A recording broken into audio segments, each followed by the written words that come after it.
Welcome to the Bristol Sports Hall of Fame 2022 Induction Program Celebration. Let's introduce the class of 2022. Mario Marrero.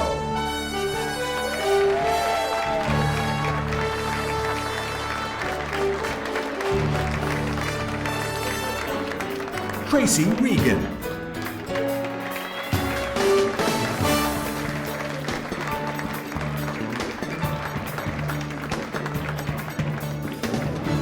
Leon and Gussie Breen.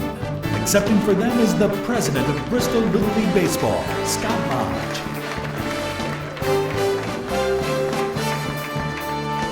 Chris Strahowski.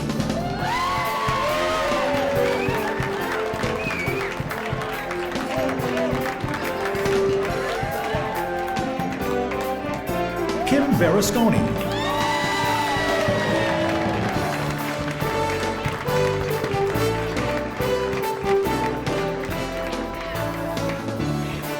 Roy. Accepting for Clem, his daughter, Nancy Roy.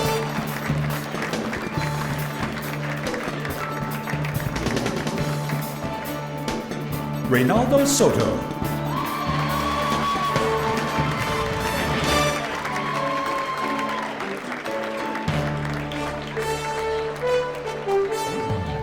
And Peter Winninger.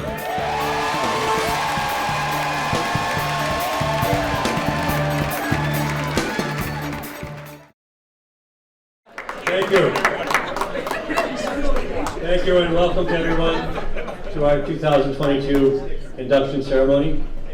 I'd like to begin by introducing the previous inductees, the Hall of Fame members who are here tonight. So I ask you to please stand when I say your name and hold your applause until the end. Bart Beardsley, Tony Carrier, Tammy Chapman, Chris D'Amato, Joe DeFlippi, Gail Erickson, Rob Freemuth, Joanne Galati, Mike Giovinazzo, Mary Ellen Holden, Beth Conkey Lafferty, Hank Lodge, Phil Manarino, Tom Moylan, Rick O'Brien, Gary Palladino, Phil Pirog, Dave Raponi, Dennis Sigmund, Tamara Stafford Kirk, Ed Swickless, Don Titus, Ginny Ziogas Tereso, Mike Ziogas, and Bob Zisk. Let's have a round of applause for our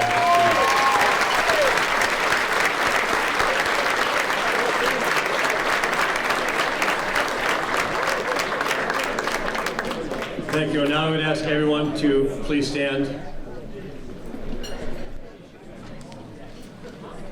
and join me in a moment of silence in memory of Sergeant Alex Hamsey and Lieutenant Dustin DeMonte.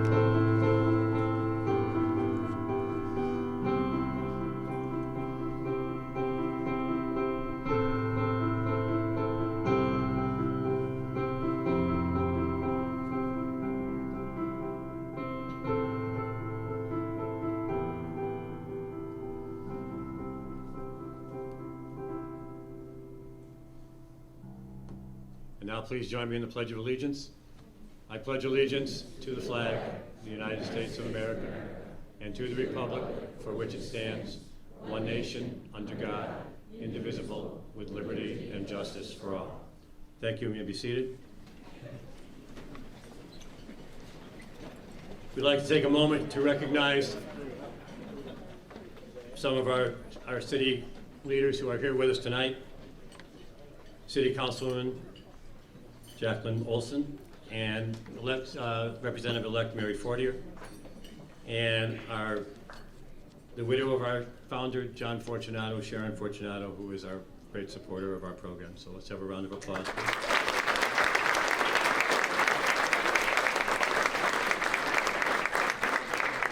And now I'm going to call on the president of the Bristol Sports Hall of Fame, Mark Ziogas, for words of welcome.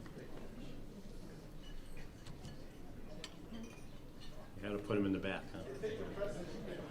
Yeah, no kidding.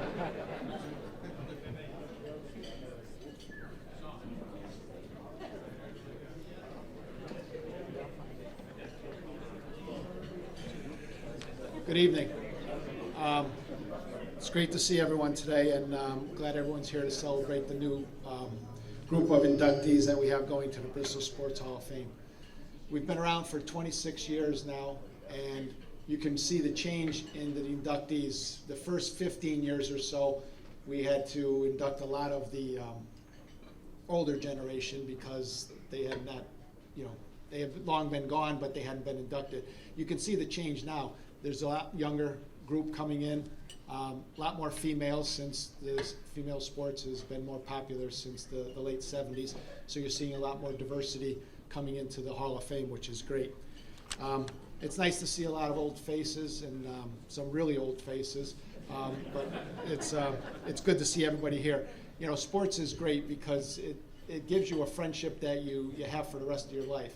You can see people here that are old teammates of the people being inducted, coaches that have coached them, and I think it's great that you see some of the inductees have invited their old coaches to come in. They wanted them to be here at this event. That just shows how much of an impact that the coaches have on these students over the years.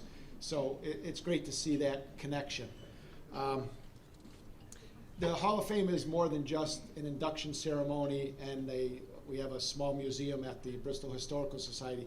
We also have a leadership council, which we try to help with the seniors, the captains of all the sports for the 3 high schools. We have a breakfast 3 times a year for them.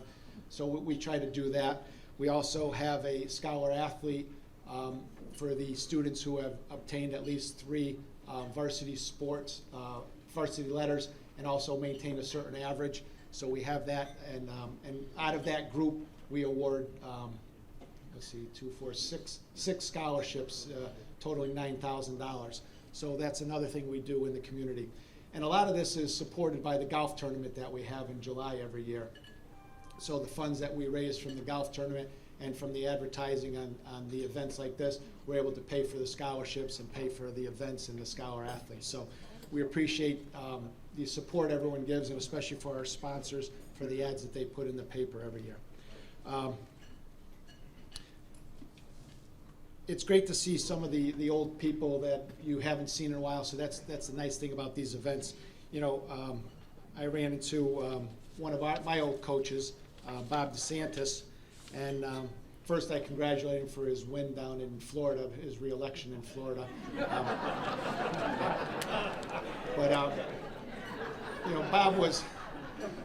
Bob was a gym teacher at the high school, and one day he had a group of us, we're all in the class, and everybody's sitting on the floor, and Bob is trying to give us a little speech about self-worth and having a good feel about yourself. So he's giving us a little spiel, and he says, does anybody in this group, if anybody in this group feels stupid, I want you to stand up. So I stood up, and Bob says, Mark, do you really think you're stupid? I said, no, but I didn't want you to be the only one standing. So, on that, I hope you have a great night. And congratulations to all the inductees. You are now a part of Bristol sports lore. Thank you.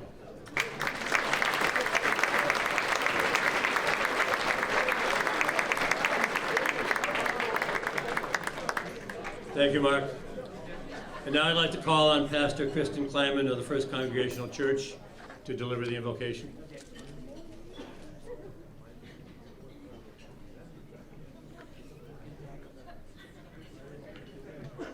Will you be with me in a spirit of prayer?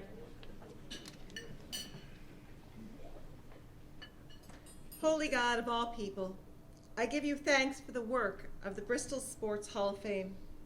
Thank you for their calling to preserve the sports history of Bristol and the values of teamwork, sportsmanship, and service.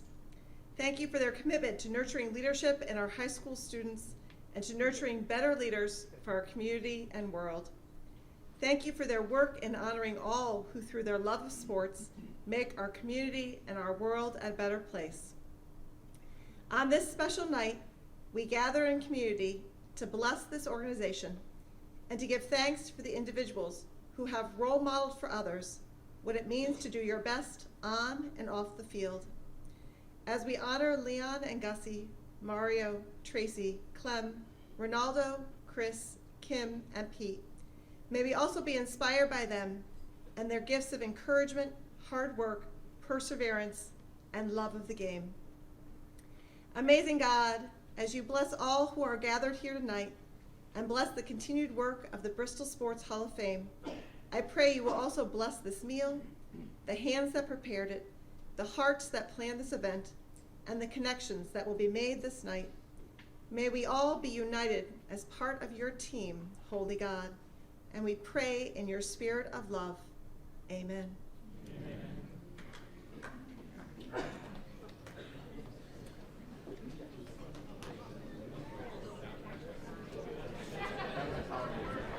Thank you. For more than 50 years, the Bristol Tramps held the Bristol Tramps Reunion Program every spring. A program that was started by Julie Larice back in 1970, 1971.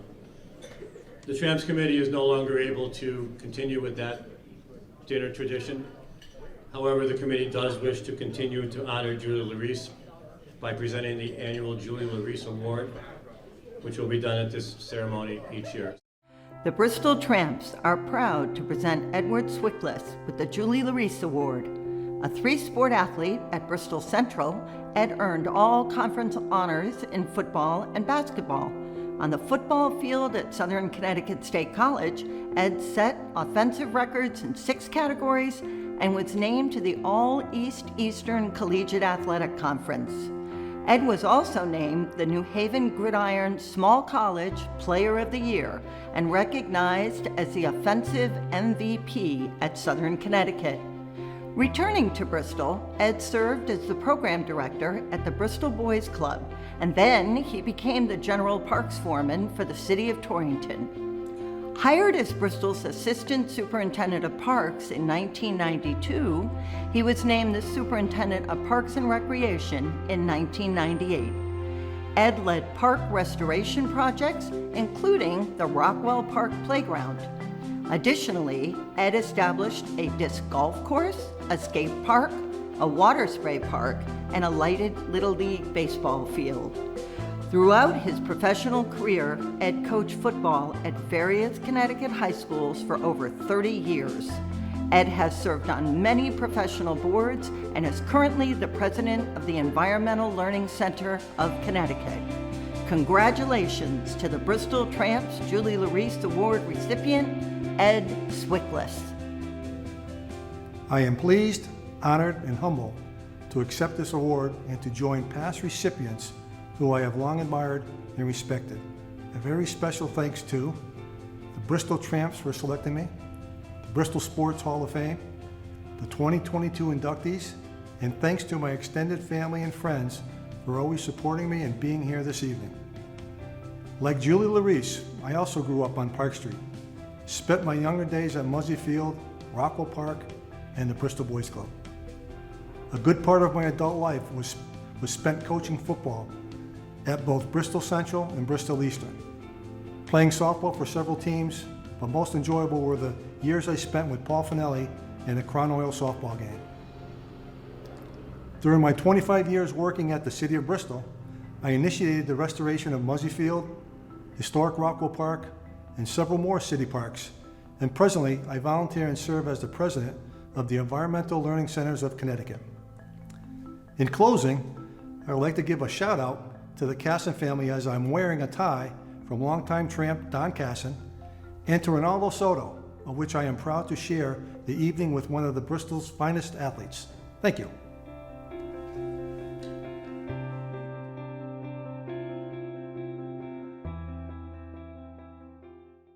On behalf of the Bristol Tramps, I am proud to present this plaque for his unwavering involvement in Bristol's athletics as a player, coach, and promoter of athletics to Ed Swickless. Ed.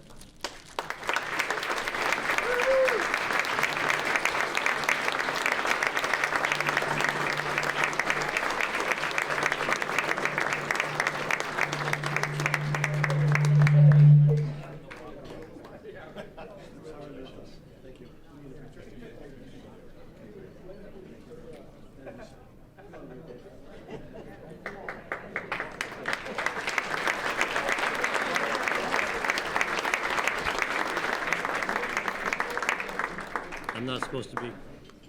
My mic? I'm not supposed to be on that end of the camera. All right, so now it's time for the dinner. The dinner is buffet. Please wait until the DoubleTree staff sends your table up to the buffet. And then we'll resume after dinner. Thank you.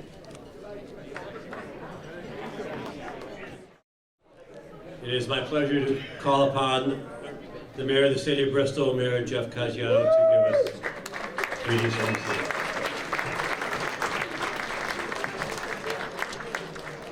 Good evening, everybody. Honored to be here to greet everybody from the city of Bristol again this year. As I've often said, Bristol's a great big small town, but it's also a great sports town. And when we have traditions like the New Departure League that brings people like Babe Ruth here with that history of hardworking manufacturers and teamwork that is involved in sports and the drive to succeed, those are all great Bristol things. You know, since the tragedy of October 12th, our town has been forced to come together, and tonight's a great night to celebrate not only the best athletes that we have, but it also, for me, is pretty nice to know that in a way we're honoring our fallen officers who in their own right were great athletes. And I don't know how many of you know, but they served on the Central Region Emergency Response Team, and every year they performed at the top of this kind of Olympics that they put together. So it's great to come together tonight to support them, and it's amazing to me what this town of Bristol has done and how we've come together. And so I appreciate all of you for that, and I want to thank all of you for that. I also want to thank the Sports Hall of Fame for continuing this tradition, you know, our 26th anniversary class. And I promised I'd be short tonight too, because I want to hear all the stories from our athletes. So congratulations to all of the 2022 inductees. The stories that they will tell will really bring us together as well. And I enjoy this night every year and hope I can be here next year as well too to do the same. Thanks, everybody.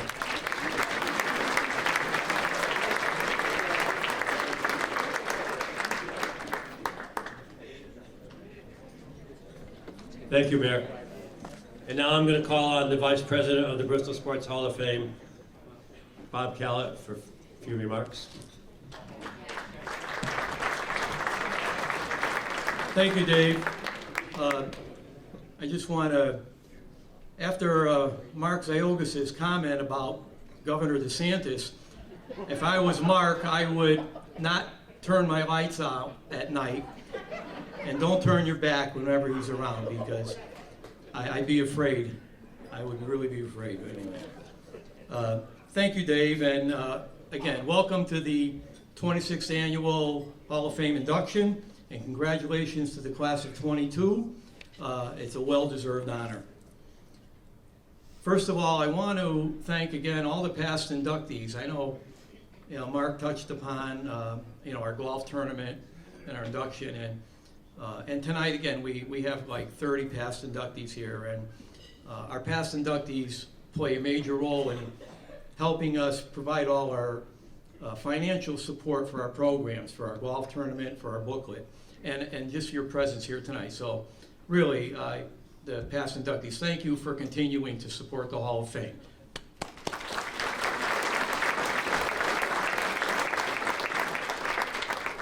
I do want to thank Christine Millay and the entire staff of the DoubleTree for another great job.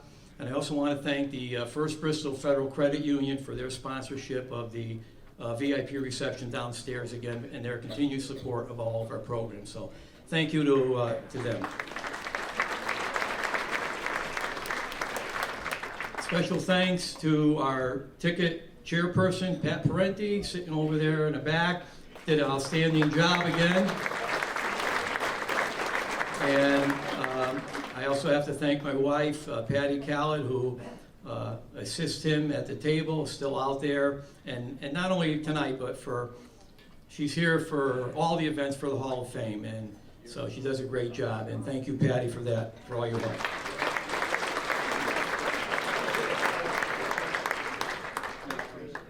Thank you to the induction committee for tonight. Dave Greenleaf, Ellie Wilson, Tom Reganey, Bob Freemuth, Hal Kilby, John Calapetro and Sarah Larson. Thank you all for your help putting this event together. I also want to thank all the directors. We have a great group of directors, and I know Mark in his comments in the booklet, he's proud to lead this organization. And I'm also proud to be a member of the Hall of Fame directors, because we do have so many great directors. So to all the directors who played a part, in getting ads for the booklet or whatever you do, for the golf tournament, thank you, and it's greatly appreciated.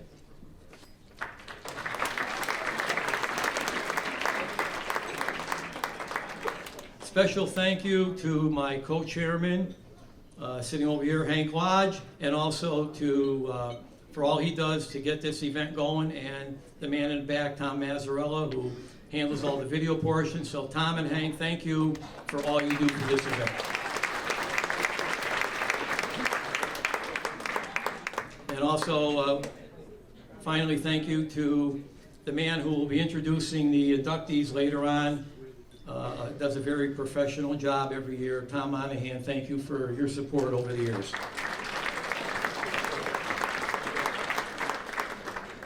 And now we will present our annual Alumni Moments segment. I hope you enjoy it.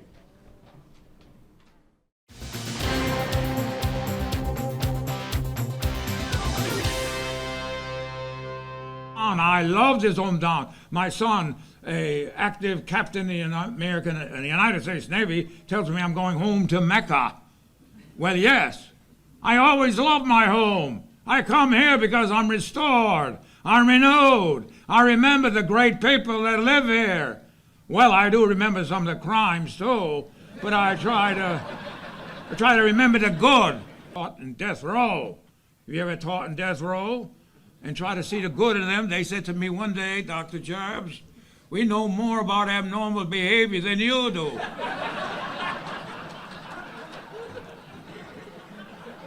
I said, you're right, but why am I here and you're there? Now I got a special memory. That night, March 12th, listen closely. It was a night when we were the underdogs. I said to Chuck McCarthy, a great sports writer, keep us in the underdog role. So he kept on putting in headlines. The underdog Bristol team will face Hillhouse, Sam Bender's team, tonight. I said, God help us. We had to pray before the game. We went to the game, and it was nip and tuck all the way. I'm telling you, that basketball got stuck between the rim and the backboard. I never heard of that in my life. Well, it was almost, I'm going to use a large word here, excuse me, I'm not trying to show off, but it was almost sinister. It was almost sinister. Why would the ball get stuck on that favorite shot, the hook shot? Well, it did, and they got the tap. They went down and got a 1-point lead. Now we were begging to turn the tide, but we lost that game. We lost the game, but we won in many ways. I'm telling you, we won. Because every time I think of that 1952 team, I always go, if. Watch the if game, that'll kill you. Leave it alone. We lost the game, but I still think we're a better team. Now, I'm coming to an end here, but be patient. Talk to my wife after, tell her to go easy on me.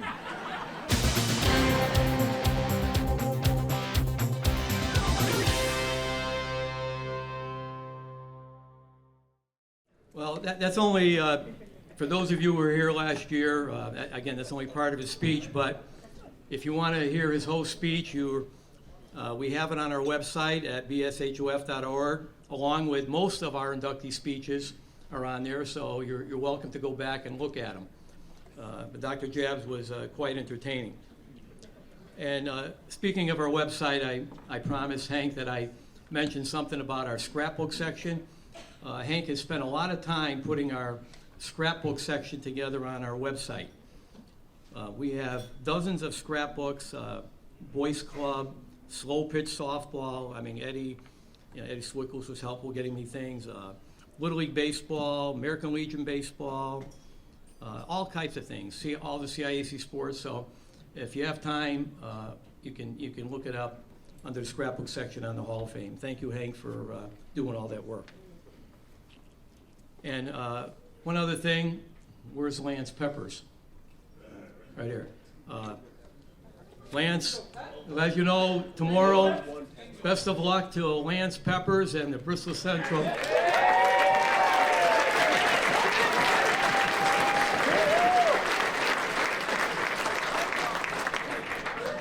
They're taking on Joel Barlow tomorrow in the Class L championship game.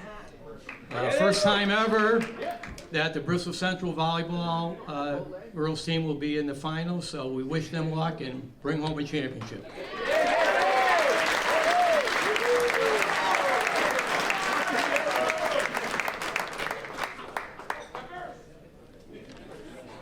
And finally, tonight is a special night for our inductees, for their family and their friends. So I ask that everyone be respectful and courteous during their speeches so that it will be a night to remember. Thank you, and I'll turn this back over to Dave.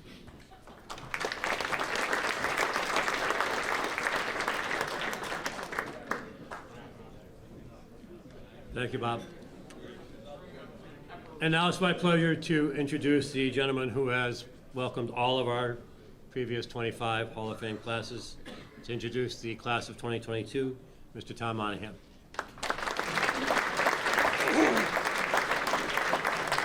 Dave, thanks a lot, and I certainly want to welcome the men and women who are here and extend my congratulations to the recipients. Every year we have an outstanding class going in, and this year is absolutely no exception. So what we'll do is I'll read a little bit of the background about each recipient, and then he or she will come up and say a few words. And we stress a few words. And then they'll be seated, and off we go to the next one. All right, number one is a 1980 Bristol Eastern High graduate. He took part in both football and both indoor and outdoor track. In football, he was all-conference in 1978 and 79, and all-state as a senior. He earned all-conference recognition in indoor track twice and 3 times outdoors. A school record holder in the sport, he received all-state honors twice, as well as honorable mention on the national level. He also held state records both indoor and outdoor track, while also capturing top honors in the state postseason individual championships. He went on to UConn and Syracuse University, where he continued competing in both sports. In football, he earned 1984 All-Yankee Conference honors, and also the Associated Press 1AA All-American team gave him honorable mention on defense. The inductee tonight, welcome Mario Marrero.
welcome Mario Marrero to the podium.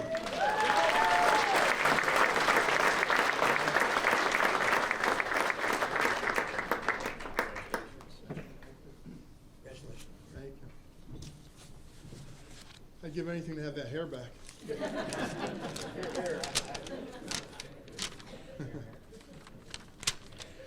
Good evening, everyone. I'd like to begin by thanking the Bristol Sports Hall of Fame for everything that they do, this event, everything they do to coordinate this. It's been a great night, more than I've ever expected. Special thanks to John and Hank for guiding me through the process during the summer, getting everything I needed in. Also my family here being for support. I love you guys. And to all the other 2022 inductees, congratulations. This is such a great honor to be included with this group and with all the greats of Bristol sports past. If you haven't had a chance to visit their website, like everyone's mentioned, it's a lot of great information. You should check it out. I had the opportunity to this summer, and there's a lot of great history in that on the website. I turned 60 a couple weeks ago, so this was also a great birthday present for me. You know, I know they say 60 is the new 50, but what they should say is like 9 o'clock is the new midnight, because I'm usually getting ready to go to bed about that. But seriously, this time speeds up as the older you get, and getting the induction letter gave me an opportunity to reminisce, go back, look at old pictures, and remember the good times. Unlike today's athletes where everything's on the phone, I had to dig out some boxes, scan some photos to Hank. But luckily my mom kept all that stuff. She was my biggest fan. But it was great to go through all the photos and clippings to relive the great experiences. Tonight I'd like to focus on thanking my coaches. I've lived in Bristol my entire life except for 1 year when my dad passed away. That was my freshman year. So I started my sophomore year at Bristol Eastern.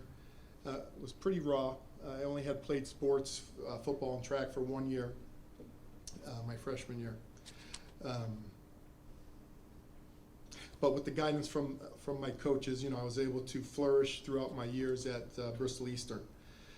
Coach Mills, Coach Moore, Coach Rotler, you know, I thank them. I wish they could be here. Fast forward to my senior year, I was only 16 years old when I started my senior year, and of course by now I knew it all, you know.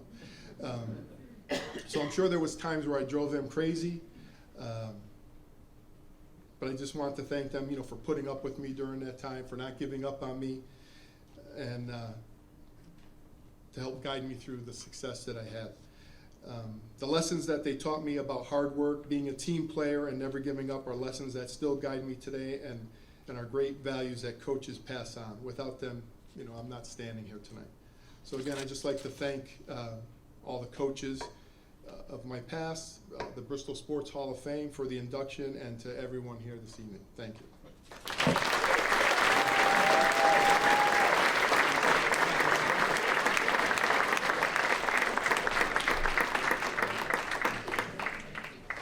What do you say, that 60 is the new 50? What's 82? That the new 80? Anyway, our next inductee, Tracy Pomerenke Reagan.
three-sport, excuse me, athlete at Bristol Eastern. She graduated in 1992.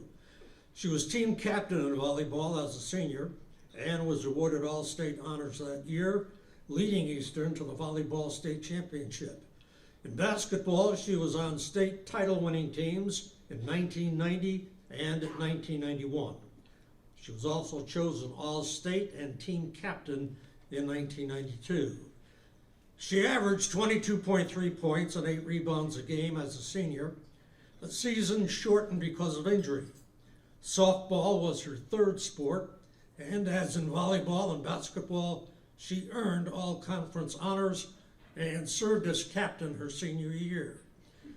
She went on to Bentley College on a basketball scholarship, becoming an all-conference second-team player for the 1994-95 year. She scored excuse me. She scored 1,099 points at Bentley, 14th on the all-time scoring list. She added 529 rebounds and 340 assists. Bentley, while she was there, had a record of 104 wins, only 25 defeats. She and her teammates made 2 Division II Final Four appearances and 1 at the Elite Eight. Welcome tonight, Tracy Pomeranke Reagan.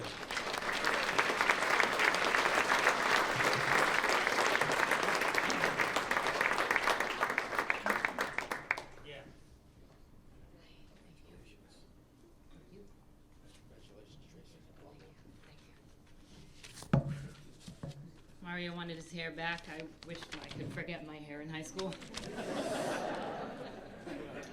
Thank you. I would like to thank the Hall of Fame Board of Directors that have worked tirelessly to put this memorable evening together. Congrats to all my fellow 2022 inductees. It's been a pleasure to get you to know most of you and your families tonight. Your love of your sport and the love of the people around you, it is truly an honor. To be honored here tonight is overwhelming. At moments, a little terrifying, especially in those last few weeks trying to put this speech together. My freshman year in college, I had to give a 10-minute presentation in a class. Between my dorm room and the classroom building, I stressed myself out so ridiculously, I developed laryngitis.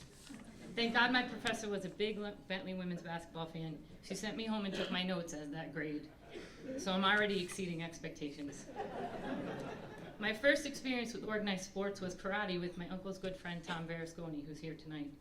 He's the brother-in-law of Kim being inducted. I loved karate, but there was only so much time, so I had to make a choice in middle school, and I chose middle school sports. I still kick myself today because I was scheduled that month to take my brown belt test. Well, I want to especially thank directors Hank Lodge and Gail Erickson. I have known Gail almost my entire life. She was Miss Borkowski, my elementary gym teacher. She was Miss McMahon, my middle school basketball coach. And she was Coach McMahon, my high school volleyball and softball coach. You have no idea how much you helped shape me as an athlete and a coach. I was quite a handful. Well, Kimmy and I were quite handfuls. But the coach and athlete I am today was very much influenced by you, your patience, and your drive. And I cannot ever thank you enough. As I think back to my journey as an athlete, I think about the people who I am thankful for. You can't do this alone. At times it feels isolating, especially through injuries and slumps, but it is a group effort. I truly believe it takes a village, and I was extremely lucky to have 2 great coaches in high school as part of mine, Coach McMahon and Coach Floyd. I met him in middle school. Before I knew it, Coach Floyd was taking Kimmy and I to AAU basketball clinics every weekend. He had a Camaro. Every weekend, I got in the back seat because Kimmy had longer legs. Every weekend, squished in the back seat of that Camaro, headed to Plainville High School. He was a bit tough as a coach, as some of you might know. I spent many a practice with bricks in my hands running till I couldn't feel my legs. But he taught me to push my limits, and he taught me that a team is a unit. You win together, and you run together. My college coach, Barbara Stevens, was arguably one of the best in the business. She is now a member of the Basketball Hall of Fame, inducted with Kobe Bryant and Kevin Garnett last year. She was demanding. She taught me perseverance and dedication. And I thank her for my Bentley family and the opportunity to play at Bentley University. I want to thank my parents, who are front and center and will always be in all that I do. The ones that sacrifice their time, who got me to and from practices, games, camps, and always earlier than later. They traveled to my college games almost everywhere, even Fargo, North Dakota, and continue to drive hours for games for their grandchildren. They're the most amazing support system, and I thank you guys for all of it. My husband Rich, fellow Uber driver, you keep me balanced and remind me that it is my resilience that drove me to play and be successful in competitive sports. Thank you, as you will always be my most loyal teammate. To my girls, Katie, Allie, and Steffi, my dream team, I am so proud to be your mom and to watch you every day grow into confident, loving, and dedicated young women. I can't wait to see what you guys do next. There's nothing more important, nothing more powerful than the support and love of my family, and that's why I stand here today. My 4-year journey at Bristol Eastern was nothing short of amazing. The coaches, the friends, the championship games, the accolades, even the mistakes were all very memorable. With all those memories, what I took off to Bentley University and into the Boston Public Schools where I teach today are the lessons I learned. First, around patience and the willingness to tolerate any setbacks. Second, the commitment to being the best I can be. Being a loyal teammate to my family, to my colleagues, and my students. And third, and certainly not least, being supportive and ensuring that I am always on the right side of words of encouragement. Life has come full circle from my teenage years, and this time of reflection wouldn't have been possible if I wasn't honored here tonight. Thank you.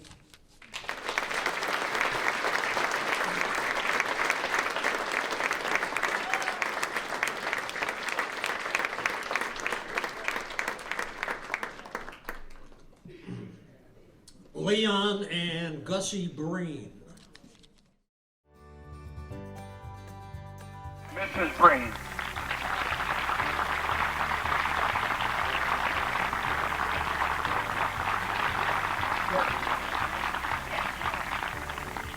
Good morning, everyone, ladies and gentlemen, most of all, boys and girls. It's a great pleasure to be here with you this morning.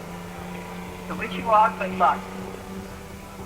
Sportsmanship, enthusiasm, with it, determination to play ball, and may the best team win. God bless you, and I love you all.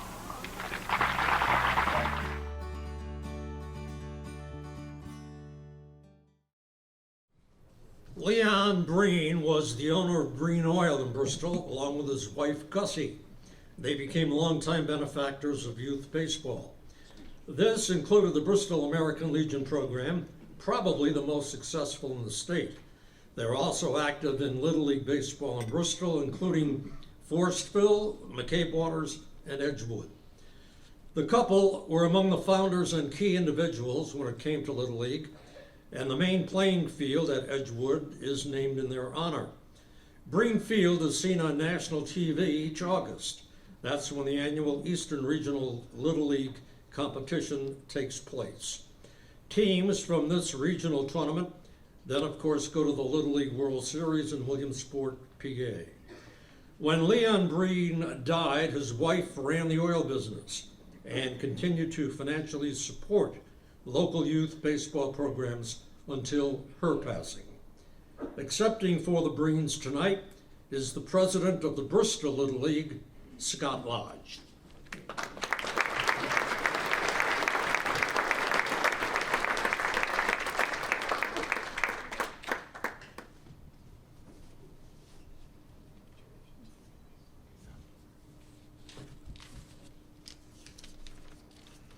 Good evening. Congratulations to all of tonight's inductees. It is truly a special class. Thank you to all the Bristol Sports Hall of Fame members and volunteers for putting on tonight's event, and a special thank you to Bob Callett for asking me to represent the Breens here tonight. As an alumnus of Edgewood Little League, the former president of Forestville Little League, and current president of Bristol Little League, it is truly my honor to represent Leon and Gussie Breen on their Hall of Fame induction. As has been mentioned, Leon and Gussie were formative members and very involved with youth baseball in the city of Bristol. Their involvement and charitable financial support not only served Edgewood Little League, but also supported McCabe Waters and Forestville Little Leagues respectively. Their generosity also extended to their support of our Post 2 American Legion baseball teams. Fenway Park, Wrigley Field, Dodger Stadium, Yankee Stadium, Breen Field. What do all these places have in common? They are the top baseball fields that players hope to play on someday in their respective leagues. I mentioned Breen Field in that group because, well, now I may be biased, but I truly believe that in this area there is no better spot for a Little Leaguer to play baseball. With Little League International's Eastern Regional making their home in Bristol, that location is not only enjoyed by players from Bristol, but by players from all over the Northeast, Metro, and Mid-Atlantic regions. Over the years, thousands of players have gotten to take in that special place, their field of dreams. I can speak from experience as I can still remember how excited I was to finally play on Breen Field. And back then it looked nothing like it does now, but was still where you wanted to be. In my position, I am lucky in that I get to see the look on children's faces as they take that field and play their first game under the lights. It is the first time for many of them to play on a field that they have only seen on television. Breen Field serves as a living and enduring tribute to the Breens, and tonight's induction is a fitting tip of the cap to their legacy. I will work with our friends at Eastern Regional Headquarters to find a fitting location for their plaque so that all who enter may learn more about the namesakes of the field they play on. So on behalf of Leon and Gussie Breen, I humbly accept their honor. Thank you, Bristol Sports Hall of Fame, for adding them to this great institution. And once again, congratulations to all of tonight's inductees. Have a great evening.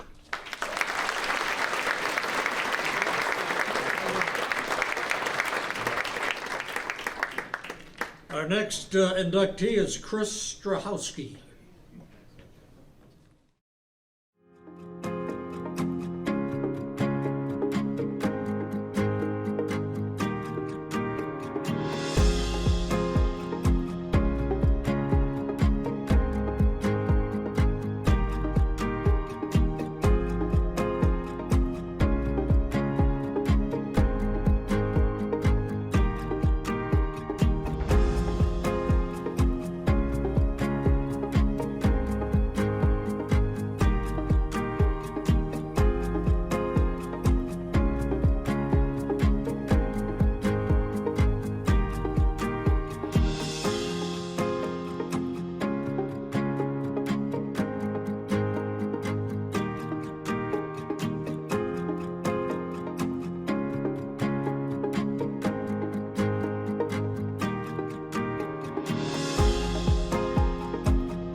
He is a 1990 graduate of Central High School. He was a member of the 1984 McCabe Waters Little League Eastern Regional Championship team, and that team played in the Little League World Series. He ran 4 years of cross country and was team captain his senior year. He also wrestled all 4 years, and he played varsity baseball. He continued to excel in baseball at CCSU as a 4-year starter. Twice, he was in the top 10 in single-season strikeouts. From there, he played professionally in the Independent Northern League at the minor league level, that for 5 years, plus a stop in the Colombian Winter League, compiling 5 wins, 4 saves, 142 strikeouts, and he made 117 relief appearances. He retired in 1999 after winning a title with the AC Diamond Dogs. He coached several teams throughout the years, including East Granby High in baseball, Cheney Tech in wrestling, and finally at Manchester Community College, where he amassed 217 wins, that over a 12-year period of time, and his team winning 4 consecutive New England baseball crowns, 2008 to 2011. He was named the JUCO New England Coach of the Year 4 times. His Manchester teams were ranked numbers 3, 4, 6, and 8 nationally, and in 2009, he was selected as Connecticut's College Coach of the Year by the American Legion. He also played for the Bristol Nighthawks in the New England Collegiate Baseball League and the Bristol Merchants in the Greater Hartford Twilight League. Welcome to the Hall of Fame, Chris Strahowski.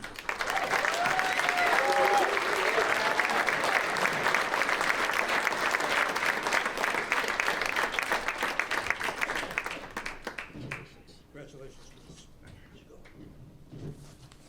All right. Thanks to Hank and Bob for putting this all together. Thanks for Mott's for getting me here. A ton of emails, ton of text messages, all that. First off, I do want to give Bob and Hank Gmail email addresses for Christmas. They are 2 of the remaining 10 people that have AOL as their email provider. But luckily enough, my former assistant athletic director, Paul Ofria, over in the corner, is number 3. So we have 3 of 10 people. Tracy touched a little bit earlier about takes a village, and I know that's a recurring theme. So when the email came from Hank on Monday about, oh hey, you need to keep it a tight 5. Happened to be reading it to my wife, Lauren, and she's like, oh, I didn't know you had to have a speech or have you know, what were you gonna say? And I said, don't worry, I got it. So I here's my village. My wife, Lauren. Everybody always asks when you introduce your wife to somebody, hey, how'd you meet? That's an easy story. We met through a common friend. But then nobody follows up with, well, how did you know she was the one? And for me, it was super, super simple. Playing in Albany, she first kind of coming to a game and checking everything out, drove 2.5 hours to watch a game, knowing she has to work at 7 a.m. the next morning. Future Hall of Famer Jerry Hassler was on the mound that night. Threw 7 strong, comes out of the game in the 8th inning. We bring a righty in, gets 2 outs. I come in, throw 1 pitch, get a weak ground ball to second, finish the 8th inning. Closer comes in, gets a save. Uneventful night. We win, huzzah. Later that night, we're out, and I've never told her this story, by the way. Never told her this story. So she says, so Jer threw about 100 pitches tonight. I'm like, yeah. She goes, you threw 1. It's like, yeah. She goes, so you're telling me Jerry's job is to throw 100 pitches and your job is to throw 1 pitch? I said, well, yeah, if all goes well, yeah, 1 pitch. She goes, oh, must be nice. So in that, I knew she was incredibly supportive, but also wasn't gonna let anything like that slide. So it was just, so it keeps me grounded. So I'm super appreciative. My village continues. Son Aiden, incredibly talented wordsmith, dungeon master extraordinaire, future English educator, as much as I try to tell him not to. I've been teaching math for 23 seasons. Infinitely easier than teaching English. Bless your soul bringing all those papers home. For you, bud, may all your rolls be nat 20s. And don't ever lose that sauce. All right?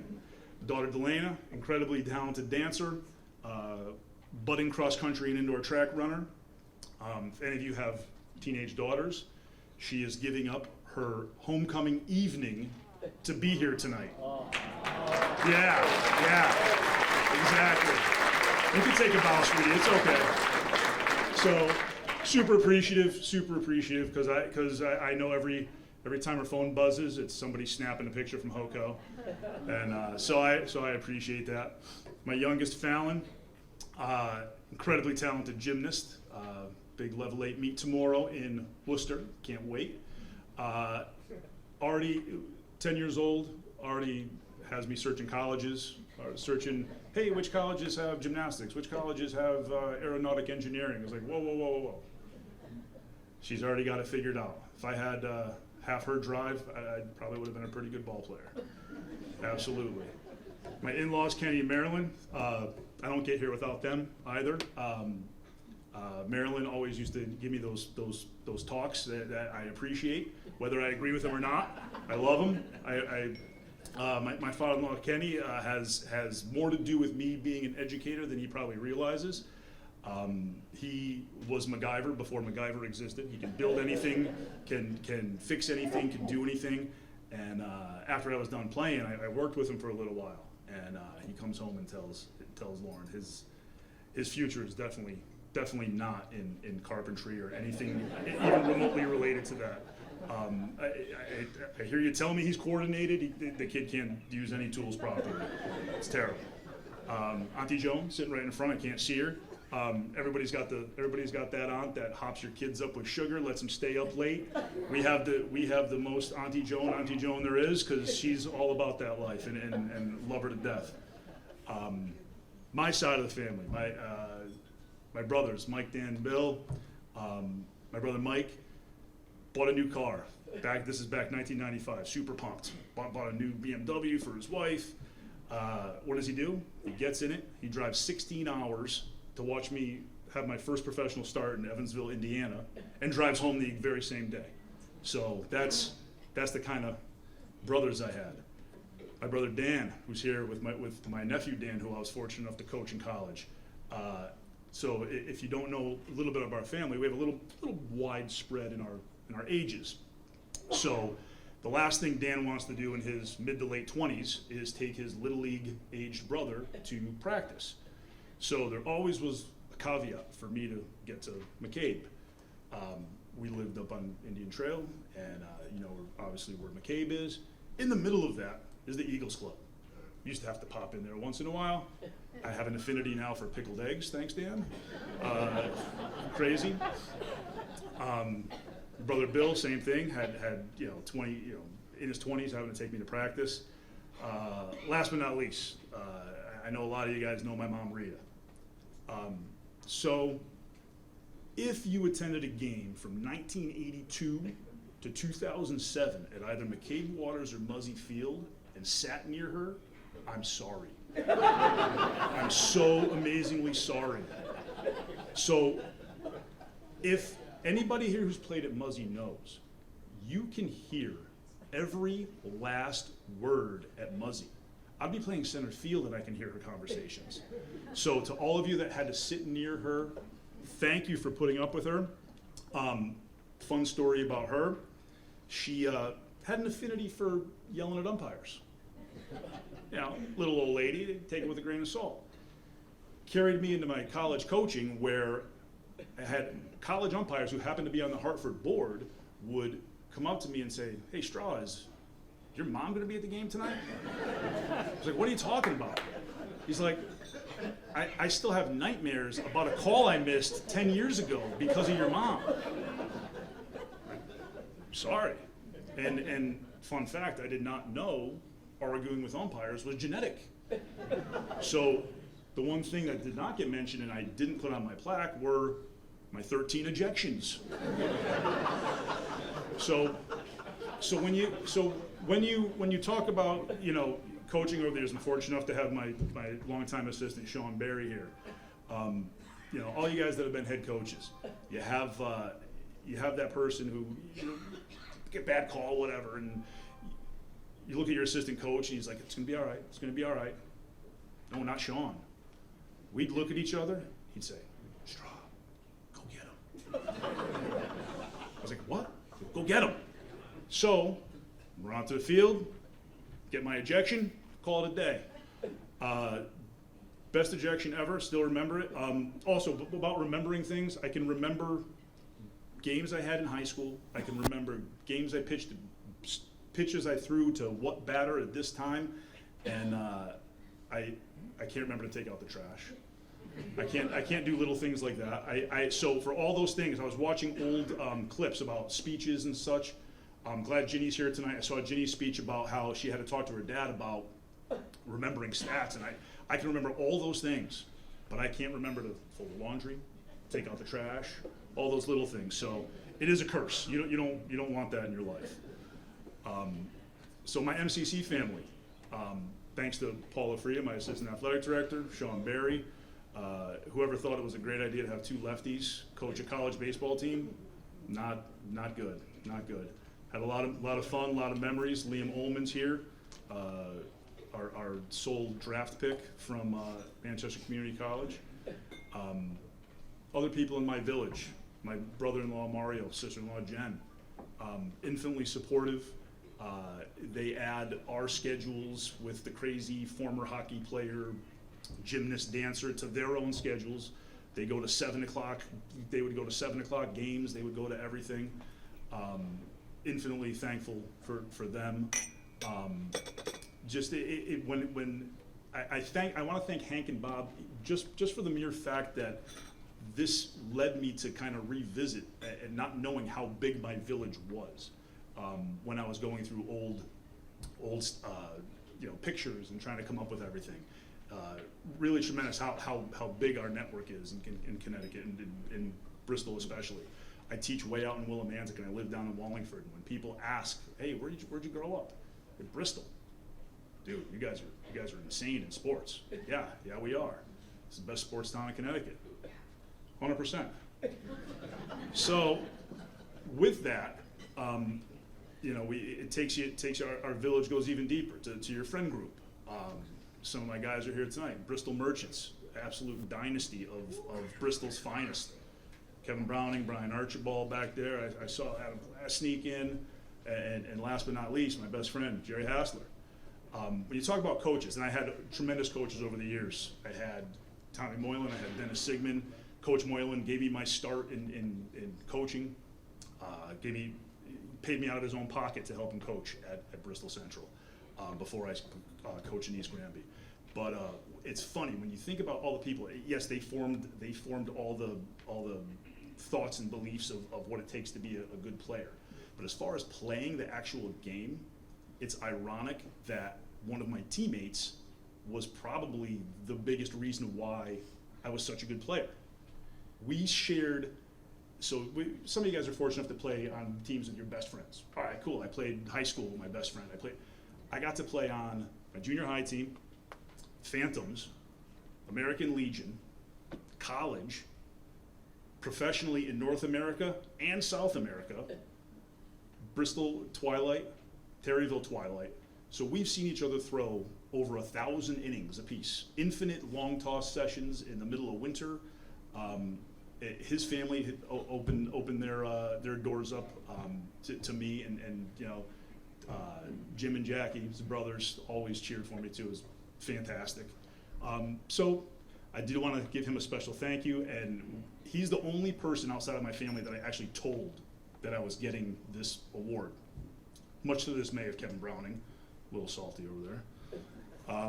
But I told him, and this will be my ending piece, that I told him that with all the stuff that I was able to accomplish with all my family, with all my friends, I am not even the best left-handed pitcher in this conversation right now. That's how good that guy is right there. He used to help me critique everything, fix everything. We do it with each other, and he was an incredible support, and I'm super thankful. But thanks again to Bob and to Hank, all the inductees, just a tremendous group of people, and I'm so fortunate to be a part of it now. Thank you.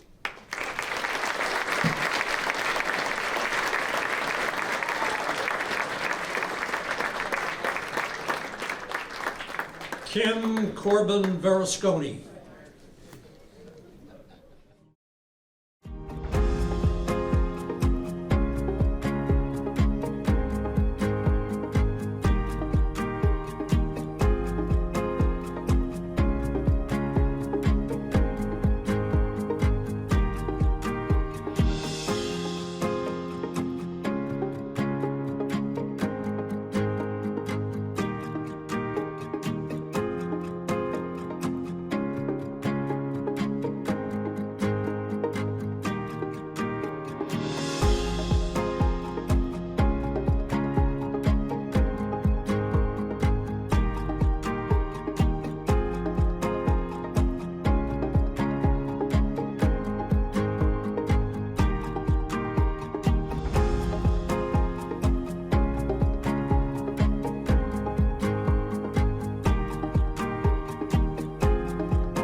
She is a 1987 graduate. Go ahead. Sorry, Kim. 1987 Central graduate, where she played both soccer and softball. Softball was her main sport as a pitcher. She earned all-conference and all-state honors in her sophomore, junior, and senior years. She won a city record 62 games during her career, and that included 23 shutouts, an ERA of 1.48, and she had a .376 career batting average and led her team her season year with a mark of .426. She was the winning pitcher when the Rams captured the 1985 state title and was a team co-captain as a junior and then captain as a senior. She played multiple seasons as a starter in soccer and certainly was among the team's best. She then chose Penn State University, and there she played softball on a scholarship and served as a team co-captain her senior year. She would later serve as the associate director of the Eastern Regional Little League before being named the assistant director of that organization. She was the first female in Little League baseball and softball to hold both positions. Tonight, welcome into the Hall of Fame, Kim Corbin Verasconi.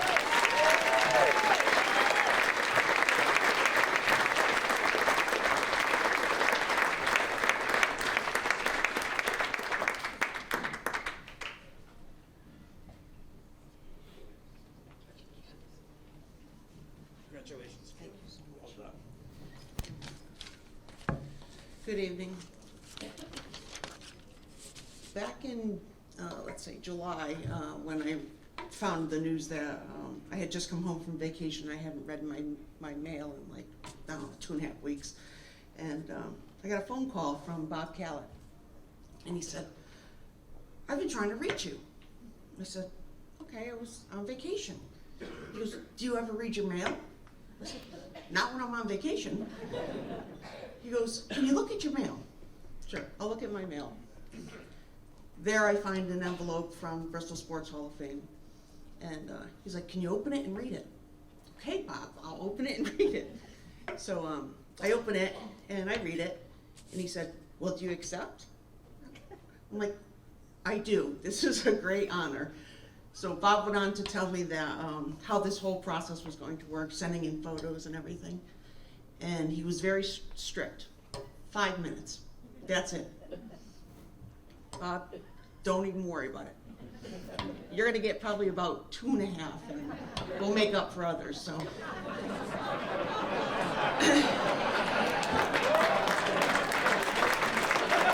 So, first of all, thank you to the Bristol Sports Hall of Fame, your board of directors, current members, Hank, Bob, you were on my back to get the photos. I missed every deadline, but you had my mother, so she was right there front and center to get it to you. Congratulations to my fellow classmates. We are joining an amazing group of talented sports individuals, so I'm so extremely happy and honored, and this is an honor that I'll cherish forever. To my former coaches, from Cape Waters to Memorial Boulevard to Bristol Central, there's nothing I can do but to say thanks. When I played Little League, there was no girls softball, so it was girls playing with boys playing baseball. And I remember I made the all-star team, I think I was probably 12 at the time. And for boys, you absolutely had to wear a cup. So there was a requirement for girls that you had to wear a padded sports bra. So at 12, you know, some of us are well endowed, some of us are not. The bra was ridiculous. I felt like I probably should have stuffed it to give myself some padding, but thankfully they didn't enforce the cup, so we're good with that. There's someone here that I saw this evening that I don't know when I last saw him, but he's on my list to thank, and it's Coach Bob Freeman for Bristol Central Soccer. So I joined soccer when I was a sophomore, and I thought it was just about kicking a ball around. No one told us that we were gonna have to run miles. All of us are like, what are we doing here? Why are we running? Why can't we just kick the ball around? But Coach Freemuth later helped us understand exactly why, and we weren't the greatest, but you know, we certainly tried hard and we had a lot of fun. So to Coach Phil Pirog, told you earlier, a lot of this, most of it wouldn't be possible without you, so I thank you. You pushed and pushed us. Days we were like, Jesus Christ, is he gonna get off our back, you know? We won, what do you want? But, you know, honestly, without you, we wouldn't be, I wouldn't be here, I know I wouldn't be here, so I thank you so much. And all your hard work made us the champions, so, which we still are today, so that's good. To all my teammates, I'm not sure if any are here, but, you know, it takes a team. So I wouldn't have these accomplishments without my team members. So I need to really respect them and thank them for all their hard work along with it. To my family, my little village. It's tiny, but it's my village. To my husband, Jim, I love you. I thank you for being by my side. To my 4 children, my son, Tyler, and my triplet daughters, Samantha, Hannah, and Riley.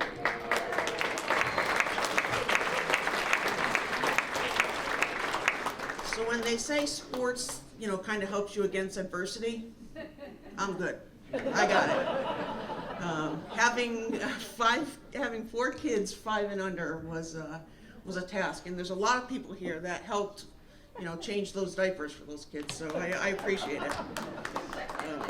Some of you have probably seen me, Sandy, you saw me down on the soccer fields. One goes one way, one goes the other, one goes the other, and I'm like, got the football hold, so I thank you all. To my mother, my sister, Jody, and my niece, Brianna, thank you. You've always stood by me. For Jody and my mother, like those late dinners where we had games away and had to come home or eat on the run or whatever. Thank God it's not now, because we would have broke the bank, but you know. But there's nothing I can say to, you know, express my love and thanks. And a huge thanks to my extended family. Many are here to, you know, give their support and, you know, express how happy they are for me. So I really have to thank them. And I think I did it. I think I hit it. How'd I do?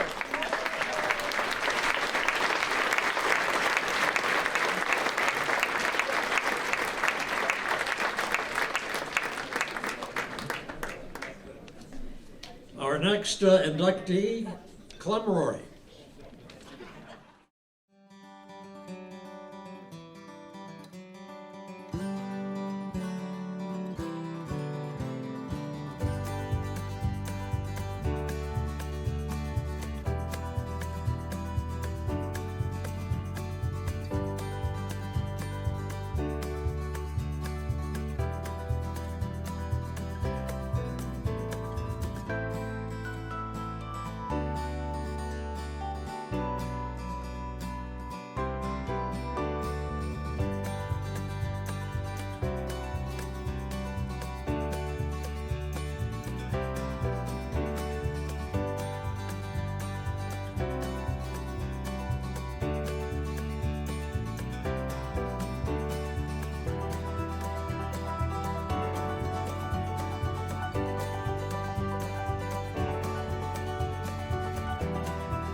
He was born in Worcester, Massachusetts in 1915, and he was the assistant baseball coach at Bristol High under Thomas R. Monahan. That's back in the 1950s. He became the first varsity baseball coach at Bristol Eastern when it opened in 1959, and during his tenure, the Lancers captured 3 CCIL titles, and he was later recognized for his work by the Connecticut Interscholastic Athletic Coaches Association. Many of his players went on to play in college and on minor league teams. Tom Chopay reached the majors with the Yankees and the Orioles, and some of his players have been inducted into this Hall of Fame as well as into other similar organizations. Not only a baseball mentor, he also served the youth of Bristol as a referee and an umpire at the elementary school level.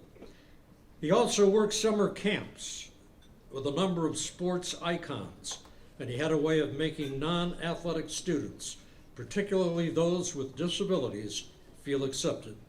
The baseball field at Eastern High is named in his honor, excepting for Coach Clemeroy, his daughter Nancy.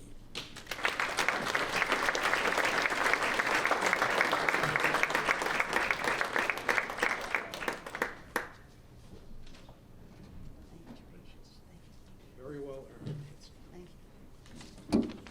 Good evening. My brother Fred and I are very happy to accept this plaque in my father's honor. He would have been so proud to have been inducted into the Bristol Sports Hall of Fame class of 2022. My sister Mary, who lives in Florida, is sorry she couldn't be here tonight, but she's here with us in spirit. My dad was a man of faith and integrity. He was a proud alumnus of Holy Cross College, where he received an excellent Jesuit education. He was a family man who, with my mother, raised 5 children, often taking on many extra jobs to do so. He loved teaching, calling it a noble profession. Throughout his career, he taught Latin, French, and English. And besides his regular teaching duties, he taught English to individuals seeking American citizenship, and even tutored foreign doctors in English as they began their careers at Bristol Hospital. He loved sports: baseball, basketball, football, horse racing, golf. While teaching at Bristol High School, he was assistant baseball coach under Tom Monahan, Jr. And when Eastern High School opened, he was selected as Eastern's first varsity baseball coach. He loved coaching and working with his players. During his tenure as coach, his teams won 3 CCIL championships. Several former players went on to play college ball, some became coaches, a few played minor league ball, and one made it to the major leagues. My dad was so proud to go to Yankee Stadium with my brother Fred and John Reardon Sr. to see his former player, Tommy Chopay, play for the Yankees. And you have to understand, my dad was a lifelong Red Sox fan. My dad also had the opportunity to work one summer at a sports camp with Sam Jones of the Boston Celtics and Spec Shea of the New York Yankees. When my dad died in 1976, he was honored in several ways by the faculty and staff at Eastern High School. A scholarship was established in his name by the faculty, which I have continued to support through the years. A mass was said in his memory. The yearbook was dedicated to him. A horse race at Belmont was named for him. And Eastern's baseball field was named in his honor. As his daughter, I was very proud to see the respect and impact my father had on others. Thank you so much for honoring my father with this induction into the Bristol Sports Hall of Fame. And I want to thank 2 of my father's former managers, Don Goranson and Bob Platt, for being here tonight. Again, thank you very much for honoring my father's memory.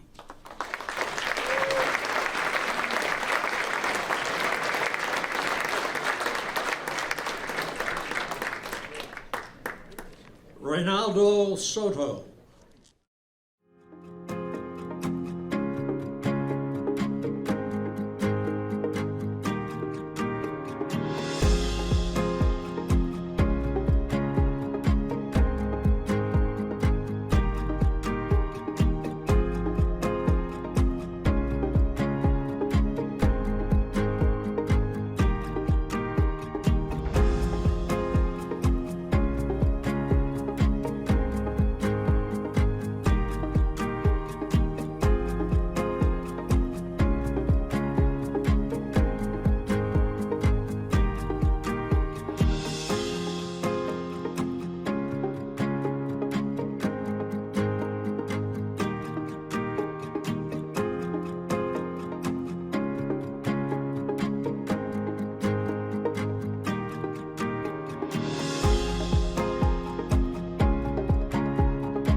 graduated from Eastern High in 1999 and is considered one of Bristol's all-time great scholastic football players.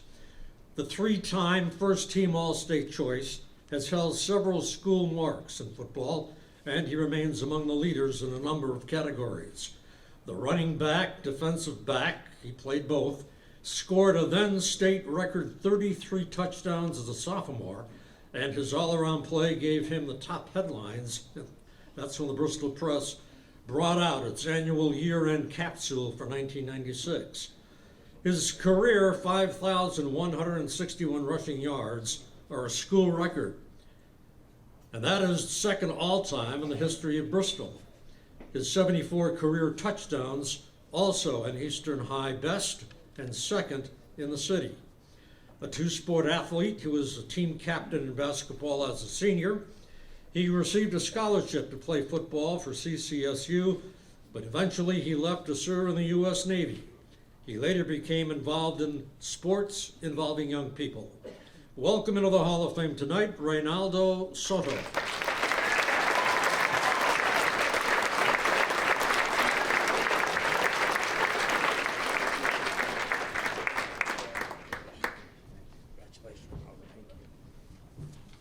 Wow, after that, I'm speechless. Seriously. Well, I'm a man of few words, so I'm going to keep it short. I really don't like talking about myself or my accomplishments. I'm sure my son is sitting over there saying, yeah, right, Dad. Seriously, I want to thank the committee, the Bristol Hall of Fame committee, and everybody else involved. Really appreciate this. It's a beautiful night. Really feel honored. Truly feel honored. Want to congratulate the inductees out here. Well deserved. We all deserve it. Great job. Just want to thank a couple people, my coaches especially. I want to thank Coach Giovinazzo. He always influenced my life ever since he was my gym teacher growing up at the Boys Club. There with Rex also. I want to thank my coach Driscoll. I see you over there, Driscoll. Thank you. You know all the stuff you did for me. Also want to thank this Bristol community. I'm a Bristol boy. You guys are all here. We all Bristol, and I just want to thank every single one of you guys in this community. I really love this community, and that's why I'm here. My son's going through the same programs I'm going through, and I'm seeing all these people involved that I played with or they taught me, and it's a beautiful thing. And being said, I also want to take the time to thank my other coaches. I want to thank the Swicklis family, my coach Ed Swicklis, all the stuff you did for me on the field and off the field. The times we went on a trip with me and you, my dad, and your son, we went to Syracuse, a 6-hour trip that turned an all-day thing to a 6-hour back. I really appreciate that. Thank you for everything. You really touched my heart. I also want to thank Coach Casson, where it really started, my freshman year. He came to my classroom and he said, Soto, you're coming up. You're not playing freshman no more. You're going to start practicing with varsity. I gave him a little backlash because I'm like, freshman practice gets over at 4 o'clock. Varsity gets over at 6:30. But I want to thank you for seeing in me and pushing me and motivating me. That's where it really started. And thank you for that. For my man, Coach Perrone, always been there, took the time away from his family to always work me out in his basement after hours long of work, with the weight room, to going to Bristol Eastern, to conditioning, to till today, still this day, coming from South Carolina to be here for me, traveling all day to be here. Thank you, Coach Perrone.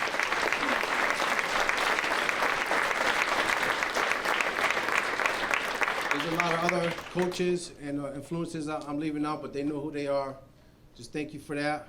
I also want to say thank you to my family, my mother-in-law, Mary Jo, who once I told her I made the Hall of Fame, the phone calls came out. She was calling everybody.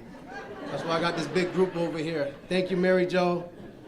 Wayne, my father-in-law, my brother-in-law, Lou, Jenny, Joey, Gracie. Love you guys. My Aunt Curry. I want to say Caroline, Olivia, Pat, Timmy, Gabby, Eric, and Leah. Thank you guys all for coming and supporting me. And to the DeSantis family, thank you for always feeding me before practice and after practice. I must have ate so many dinners over there. But serious, Big D, always been my role model, always been my mentor from growing up to college to life now. Thank you so much. To my lovely wife, always been there. You seen the picture, prom queen, always been by my side. Thank you for everything you do, and thank you for giving me those lovely kids. Last but not least, this woman right here, no matter what football field I was on, what basketball court I was on, I look up, she was in the stands. I graduated high school, she moved to Missouri. I went to the Navy Academy. I graduated from boot camp in Great Lakes. I looked up in the stands, this woman was there. She still lives in Missouri today. I look up in the crowd, this woman is there. Thank you to my mother. I will always love you to the moon and back. Thank you for being there for me.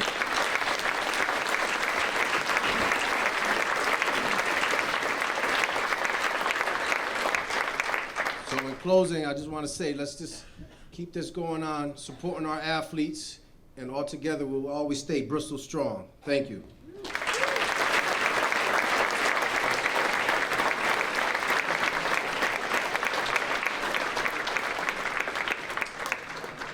Peter Winiger.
He was a member of the class of 1989 at St. Paul Catholic High, and he helped lead the boys basketball team to the 1988 state title. It was the second team that he played on that won state honors, having been a member of St. Matthew's parochial school champions in 1982. At St. Paul, he was all Hartford County and all Northwest Conference in 1989, before going on to the next level at Western New England College. He graduated from Western in 1993 as the men's basketball team's #1 all-time three-point shooter and a two-time captain. WNEC earned an NCAA berth during his freshman year. He has coached Edgewood Little League and JV basketball at St. Paul. He was the head basketball coach at Bristol Central for 8 years before stepping down to join the school administration. His 2003 Bristol Central boys varsity basketball team captured both the CCC South regular season and also the postseason titles while reaching the semifinals of the Class AA tournament. As principal of Bristol Central, he won the National Principal of Principal Award in 2017. Welcome, Peter L. Wininger.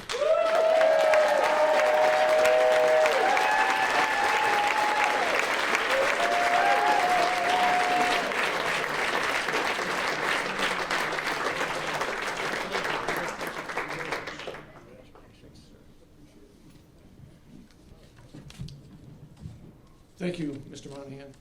I do want to offer up a couple of apologies. First, that headshot, which unfortunately has been immortalized on this plaque forever, was taken shortly after my baseball stadium diet following my son in the FCBL this past summer. It didn't work out very well for me, and my doctors did not suggest it for anyone. I also want to apologize for being last, because I know everybody wants to get the heck out of here, but I've got a little bit to say, and I got a lot of people to thank, so please bear with me. And Bob, 5 minutes? If the speech is any indication, my obituary is going to cost a lot of money, my friends. A lot of money. And one last statement. I want to thank Ronaldo Soto because he said something really nice about Bob DeSantis. And I agree. Bob, I love you, and you need a little bit more support. So I'll let Sherry know you need that. Again, I'd like to thank everyone, especially the Bristol Sports Hall of Fame, for bestowing this honor upon me. I'd especially like to thank Hal Kilby for assisting me through this induction process and wish him well in his recovery. I'd also like to thank Hank Lodge and Bob Kellett. Obviously, Hank, for collecting all the media for tonight's presentation and your great patience with all of that, as Kim Corbin-Beresconi might have mentioned earlier. Again, thanks to the Sports Hall of Fame and its president, Mark Ziotis. I want to congratulate all the inductees tonight. I hope you and your families enjoy this special evening. I have to admit, after mentioning Ronaldo, I'm feeling a little bit older than normal, since he's one of the first student athletes I ever coached in the Bristol Public Schools.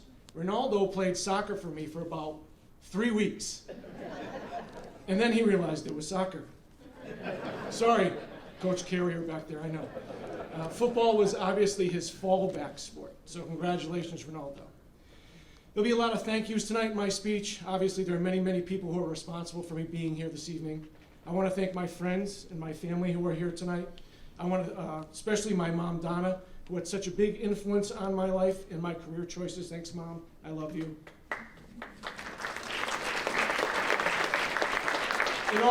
It all started for me when my dad bought and installed a basketball hoop on our garage in Grove Avenue in Forestville. The garage was old and had a lean to it that rivaled the Tower of Pisa. But my dad, being the master craftsman he was, got that sucker leveled off. Thanks, Dad. Soon the thin, wavy, crumbling driveway sported a spray-painted foul line and hot shot spots, for those of you who remember hot shot. Hours upon hours in that driveway in the rain and snow and the wind, it didn't matter. My love of the game grew with the Forceful Boys Club, fostered by some of the great adults associated with the club. Tanya Bergstrom, Rex Hamilton, and of course Ron Burns. Thanks to the club, I learned the basics of basketball and competition, playing with and against the best Bristol had to offer. At St. Matthew's, I was lucky enough to have been coached by arguably one of the best teachers of basketball fundamentals in Mark Monaret. Practices at St. Matt's were rooted in skill development, repetition, and hard work. Coach Monaret taught us that you didn't need fancy accommodations to get better, and he proved it every day in the asbestos-tiled gym/auditorium/church. It was good enough for us. Thank you, Coach Monaret, for building the foundation of my success on the court and as a young man. My experience at St. Matt's prepared me for the expectations of and the competition within the basketball program at St. Paul. Watching and competing with some of Coach Serrator's greatest players was a treat. At St. Paul, you not only learn to compete, you learn to be a winner.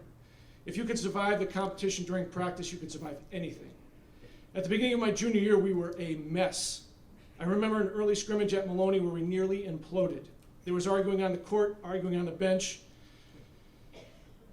And I clearly remember one of my teammates, who may or may not be watching his brother coach Rutgers at the casino tonight, launching a baseball pass from about 10 feet away at a teammate he disagreed with.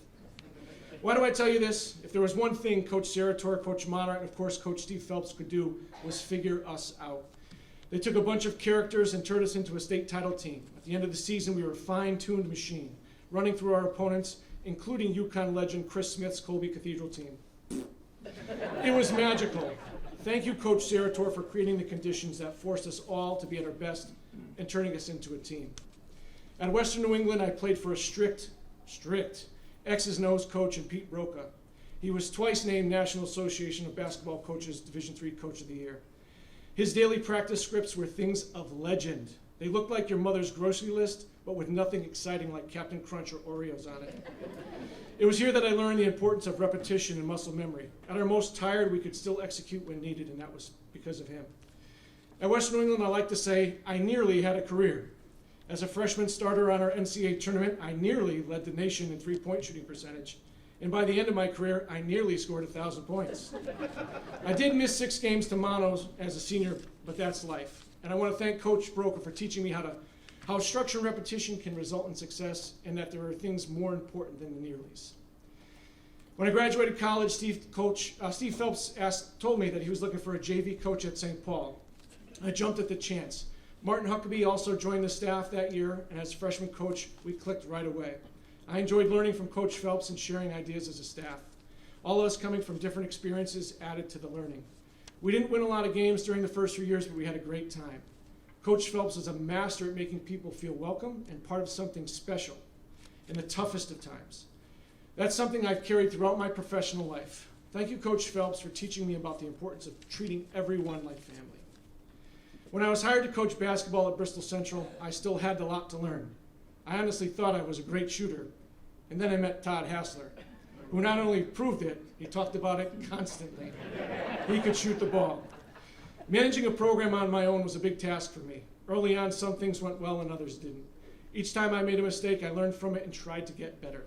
I was lucky to be surrounded by some great coaches and leaders at Bristol Central who served as resources for me over the years. Names like DeSantis, Parenti, Carrier, Pirog, Moylan, and DeFlippi. And I was never afraid to reach out across town to guys like Coach Giovinazzo and Phelps if I needed some help. We had a number of really competitive teams that resulted in the CCC title, CCC tournament championship, and Class L semifinals in 2003. It really hurts to think that was almost 20 years ago. Thank you to all the veteran coaches who helped support me all those years ago. In 2006, Dennis Sigmund walked into my classroom and asked me what I was doing. And if Dennis ever asked you that, you thought you did something wrong. It was then and there that he convinced me to become an administrator. Whew. I remember discussing that with my wife, Erin, holding a baby in her hands with another one on the way. As I explained, on top of being absent during basketball season, I would now be taking classes on the weekends and some Fridays.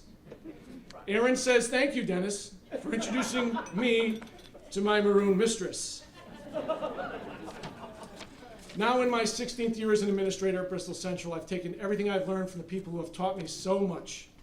I've had amazing mentors at Central Office and in our own building. People like Gail Dickow and Dave Greenleaf, amongst many others. The family we've created at Bristol Central has been a labor of love. There are so many amazing people who work with all the same goal in mind, providing the best experience for our students. With my current assistant coaches, Jeff and Ryan, we continue to build on all we've learned with the support of an amazing group of educators, coaches, and staff, many who actually paid to support me here tonight. Thank you. I thank you from the bottom of my heart. I love you. You are my second family. Finally, I need to thank my own family.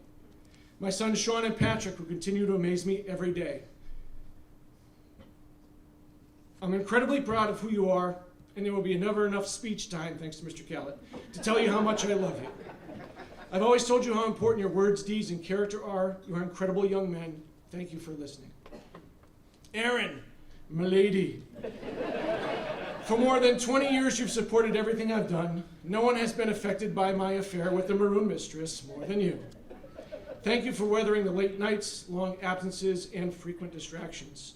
I promise you, when I finally call it a career, and you play my sugar mama before you retire, dinner will always be on the table, the house will always be clean, and I'll continue to love you more than you will ever know. Also, You need to let go of that time I broke up with you over the phone.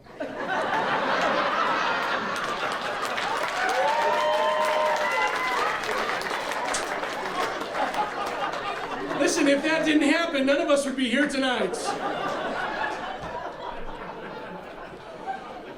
To Bristol and the Bristol Central community, I have been lucky enough to live vicariously through your children's successes and learn from their challenges. I have competed with, been coached by, coached against, or worked with your kids, and led some of them by so many names on these banners. Carpenter, Casson, Klingon, Kuchar, DeFlippi, Erickson, Greenleaf, Gregor, Hassler, Huckabee, Kilby, Lodovico, O'Brien, Parenti, Peichel, Rivora, Serator, Stafford, Kirk, Tereso, and Zyogai. Mike, what is that? What's the plural? Either way, there's too many of them. Those are just to name a few. I've been so blessed to be a member of this community and incredibly proud to have my name associated with all of you. I wish my dad was here to see the name he gave me hanging up on this banner. I want to thank you all. Now let's go watch UConn in the bar.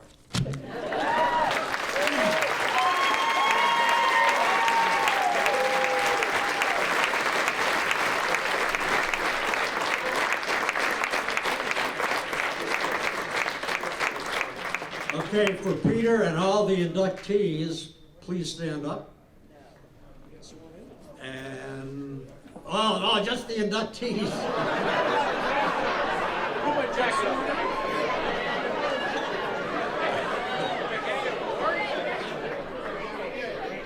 And what, give up showbiz?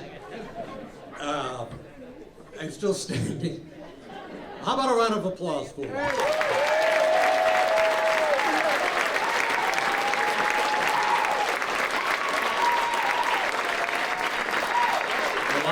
I'll direct your attention up here. We will unveil the sign for the class of 2022. Yeah, good stuff. Congratulations.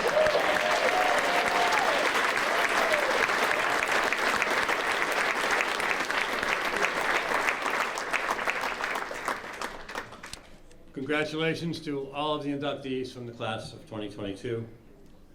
Thank all of you for attending tonight. Good luck to Coach Pepper and the Bristol Central girls in the state championship tomorrow.